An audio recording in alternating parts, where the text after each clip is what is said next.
오늘도 말씀으로 승리하시는 복된 날 되시길 주님의 이름으로 축복합니다. 9월 4일 우리에게 주신 말씀은 갈라디아서 2장 11절부터 마지막 21절까지입니다. 말씀 함께 보겠습니다. 게바가 안디옥에 이르렀을 때 책망받을 일이 있기로 내가 그를 대면하여 책망하였노라.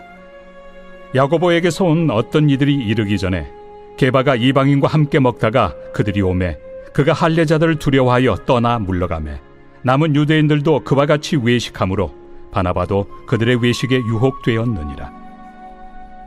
그러므로 나는 그들이 복음의 진리를 따라 바르게 행하지 아니함을 보고 모든 자 앞에서 게바에게 이르되 내가 유대인으로서 이방인을 따르고 유대인답게 살지 아니하면서 어찌하여 억지로 이방인을 유대인답게 살게 하려느냐 하였노라. 우리는 본래 유대인이요 이방 죄인이 아니로되 사람이 의롭게 되는 것은 율법의 행위로 말미암음이 아니요 오직 예수 그리스도를 믿음으로 말미암는 줄 알므로 우리도 그리스도 예수를 믿나니 이는 우리가 율법의 행위로서가 아니고 그리스도를 믿음으로써 의롭다함을 얻으려 함이라. 율법의 행위로서는 의롭다함을 얻을 육체가 없느니라. 만일 우리가 그리스도 안에서 의롭게 되려 하다가 죄인으로 드러나면 그리스도께서 죄를 짓게 하는 자냐? 결코 그럴 수 없느니라. 만일 내가 헐었던 것을 다시 세우면 내가 나를 범법한 자로 만드는 것이라. 내가 율법으로 말미암아 율법에 대하여 죽었나니 이는 하나님에 대하여 살려 함이라. 내가 그리스도와 함께 십자가에 못 박혔나니 그런즉 이제는 내가 사는 것이 아니요 오직 내 안에 그리스도께서 사시는 것이라. 이제 내가 육체 가운데 사는 것은 나를 사랑하사 나를 위하여 자기 자신을 버리신 하나님의 아들을 믿는 믿음 안에서 사는 것이다. 내가 하나님의 은혜를 패하지 아니하노니 만일 의롭게 되는 것이 율법으로 말미암으면 그리스도께서 헛되이 죽으셨느니라. 말씀의 제목은 믿음으로 의롭다함을 얻는 복음입니다. 사도 바울은 자신이 전하는 복음이 얼마나 중요한 것인지 안디옥 교회에서 발생한 한 사건을 통해 설명합니다. 사도 베드로가 안디옥 교회에 왔을 때 복음의 진리를 따라 행하지 않았을 때 예루살렘 교회의 기둥과 같았던 베드로를 사도 바울이 책망했던 충격적인 사건이었습니다. 우리는 복음의 진리를 따라 결코 타협하지 않았던 사도 바울의 사역을 보며 참된 말씀을 어떻게 지켜야 하는지 깨닫게 됩니다.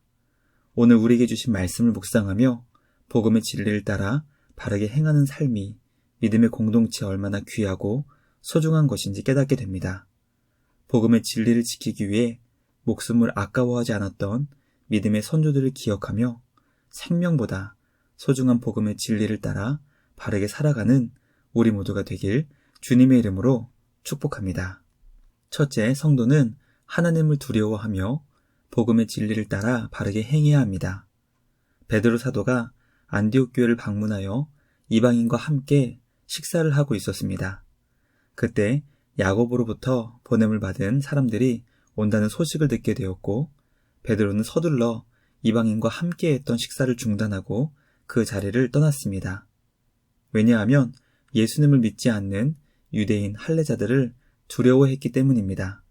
성경학자들은 이때 당시 예수님을 믿지 않는 많은 유대인들이 예수님을 믿는 유대인들, 곧 유대교에서 기독교를 개종한 초대교회를 박해했다고 합니다.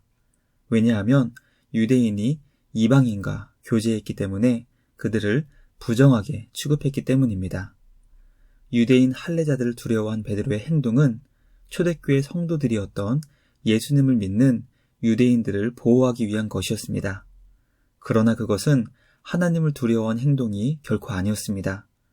베드로가 하나님을 두려워했다면 마땅히 복음의 진리였던 유대인과 이방인이 예수님 안에서 다 같은 형제요 자매라는 것을 기억하여 안디옥에 있었던 이방인들과 식사를 계속해야 했습니다.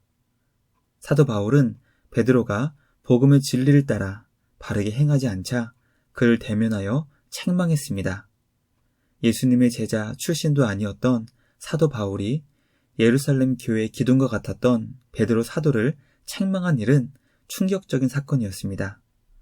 우리는 사도 바울의 담대한 책망이 하나님을 두려워했기에 복음의 진리를 따라 바르게 행한 것임을 깨닫게 됩니다.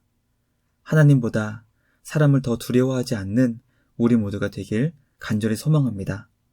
주님을 두려워하기에 복음의 진리를 따라 바르게 행할 수 있는 우리 모두가 되길 주님의 이름으로 축복합니다.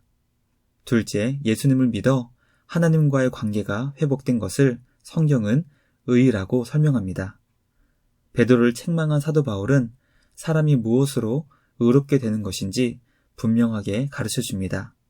사람이 의롭게 되는 유일한 방법은 율법의 행위를 하여 유대인처럼 사는 것이 아니라 예수님을 믿어 하나님과의 관계가 회복되는 것입니다. 우리는 사람의 어떤 노력, 어떤 열심으로도 하나님과의 관계가 회복될 수 없다는 것을 깨달아야 합니다. 우리가 주님 앞에서 의롭게 될 수 있는 유일한 길은 오직 예수님을 믿는 것이며 예수님만을 온전히 의지하는 것입니다. 왜냐하면 율법의 모든 요구를 이루신 유일하신 분이 우리 구주 예수님이시기 때문입니다. 그러므로 복음은 나의 노력과 열심이 아닌 오직 예수님을 믿는 믿음이며 그 믿음으로 열매 맺는 삶으로 의롭게 되어 영원한 구원을 얻는 것임을 성경은 가르쳐 줍니다. 나를 향해 소망을 두지 않고 오직 우리를 의롭게 하시는 구원자 예수 그리스도를 향해 소망을 가지는 우리 모두가 되길 간절히 소망합니다. 예수님 안에서 하나님과의 관계가 바르게 회복되어 의롭다 인정되고 칭찬받는 우리 모두가 되길 예수님의 이름으로 축복합니다.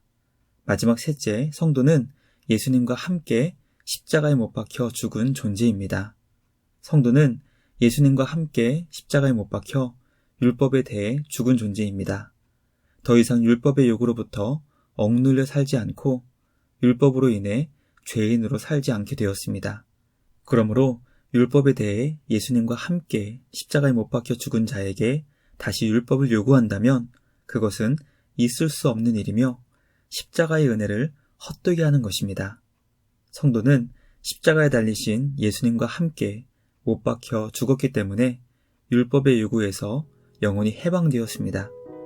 이제는 부활하신 예수님 안에서 더 이상 자기 자신을 위해 살지 않고 우리 안에 계신 구원자 예수님을 믿는 믿음으로 살게 되었습니다. 그러므로 우리에게 주신 주님의 놀라운 은혜를 기억하며 삶의 자리에서 우리를 의롭게 하신 주님께 감사와 찬양으로 영광 돌리는 우리 모두가 되길 주님의 이름으로 축복합니다. 말씀을 마치며 함께 기도하겠습니다. 하나님 아버지, 오늘 우리에게 주신 말씀을 통해 복음의 진리를 따라 바르게 행하는 삶을 가르쳐 주시니 감사합니다.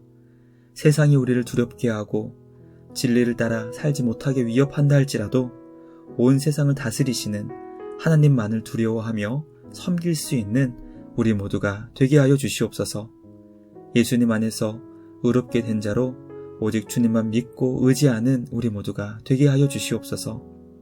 주님 앞에서 의롭게 될 수 있는 유일한 방법이 우리 안에는 결단코 없다는 것을 날마다 깨닫게 하시고 주님을 믿는 믿음 안에서 하나님 아버지와의 관계가 바르게 회복되는 것이 우리를 의롭게 한다는 것을 분명하게 기억하게 하여 주시옵소서. 주님이 주신 은혜 안에서 예수님과 함께 십자가에 못 박혀 율법에 대하여 죽은 자가 되게 하시니 감사합니다. 이제는 더 이상 율법의 정죄로부터 죄인의 평가를 받지 않게 하시고 부활하신 예수님 안에서 의로운 자라 인정해 주시니 감사합니다. 주님이 우리를 의롭게 여겨주시니 그 은혜 안에서 날마다 감격하며 기뻐하며 주님을 예배하는 우리 모두가 되게 하여 주시옵소서. 오늘은 9월의 첫 번째 주일을 준비하는 토요일입니다. 오늘 하루 주님 안에서 주일을 잘 준비할 수 있게 하여 주시고 오늘도 주님을 기쁘시게 하는 복된 날 되게 하여 주시옵소서. 오늘도 삶의 자리에서 우리를 의롭게 하신 복음으로 주님을 찬양하는 우리 모두가 되게 하여 주시옵소서. 주님께 감사와 찬양을 드리며 우리를 구원하신 예수님의 이름으로 기도드리옵나이다. 아멘. 오늘도 주님과 함께 말씀으로 승리하시는 복된 날 되시길 주님의 이름으로 축복합니다.